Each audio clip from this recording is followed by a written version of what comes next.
नमस्कार। English grammar का एक छोटा सा लेकिन बहुत जरूरी नियम है जो अक्सर हम सबको कंफ्यूज कर देता है। तो चलिए आज इस कंफ्यूजन को ना हमेशा के लिए दूर करते हैं। चलिए एक सवाल से शुरू करते हैं। स्क्रीन पर जो सेंटेंस है जरा उस पर गौर कीजिए। I have 3 मनीज। सुनने में थोड़ा अजीब लग रहा है ना? और मैं बता दूं, ये एक बहुत ही आम गलती है जो बहुत लोग करते हैं। जी हाँ, ये सेंटेंस पूरी तरह से गलत है। पर क्यों? आखिर इसमें गलती क्या है? इसका जवाब एक बहुत ही सिंपल से रूल में छिपा है जिसे हम आज समझने वाले हैं। तो इस पूरी पहेली को सुलझाने की चाबी क्या है? वो है एक बहुत ही सरल सा सवाल। तो सबसे जरूरी बात यह है कि इंग्लिश लैंग्वेज दुनिया की हर चीज को देखने से पहले खुद से बस एक सवाल पूछती है। क्या मैं इसे नंबर्स में मतलब 1, 2, 3 करके गिन सकता हूं? बस यही वो एक सवाल है जिस पर सब कुछ टिका हुआ है।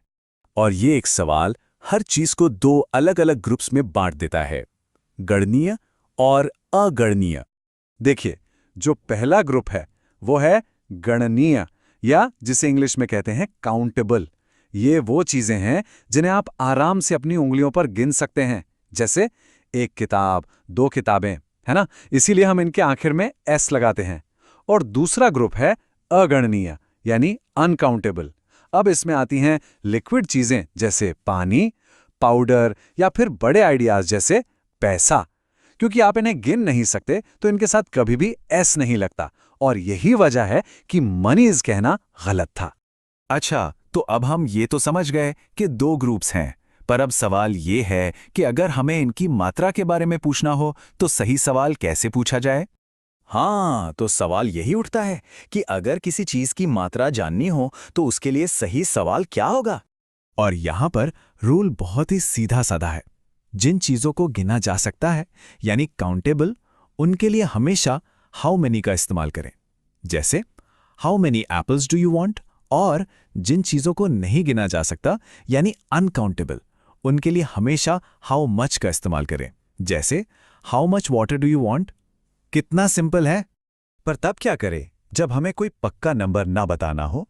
यहीं पर एंट्री होती है हमारे 2 जादुई मददगारों की, सम और एनी। जी हाँ, सम और एनी। और सबसे खास बात यह है कि ये दोनों ही शब्द इतने मददगार हैं कि ये काउंटेबल और अनकाउंटेबल दोनों ग्रुप्स के लिए काम करते हैं। अब ये चार्ट देखिए, इससे सब कुछ बिल्कुल साफ हो जाएगा। सम का इस्तेमाल हम करते हैं पॉजिटिव सेंटेंस में, जैसे आई हैव सम मनी। और एनी का इस्तेमाल होता है नेगेटिव सेंटेंस में या फिर सवाल पूछते वक्त, जैसे I don't have any apples. चलिए, अब तक हमने जो भी बात की है उसे एक सिंपल से रूल में बांध लेते हैं, जिसे याद रखना बहुत आसान है। तो नियम बहुत ही आसान है। सबसे पहले किसी भी चीज को देखिए, फिर खुद से वो एक सवाल पूछिए, क्या मैं इसे नंबर्स में गिन सकता हूं? अगर जवाब हाँ में है तो हाउ मैनी का इस्तेमाल करें और उस शब्द में एस जोड़ें। और अगर जवाब नहीं है तो हाउ मच का इस्तेमाल करें और एस कभी न लगाएं। बस इतना ही। तो अगली बार जब भी किसी चीज की मात्रा के बारे में बात करनी हो, बस उस एक जादुई सवाल को याद रखिएगा। अब अंग्रेजी की गिनती का ताला खोलने वाला वो एक सवाल बिल्कुल साफ है, और अब इस नियम को पूरे आत्मविश्वास के साथ इस्तेमाल किया जा सकता है। दखन का लय धन्यवाद। स्लोविन गो का सत सखन जर रख।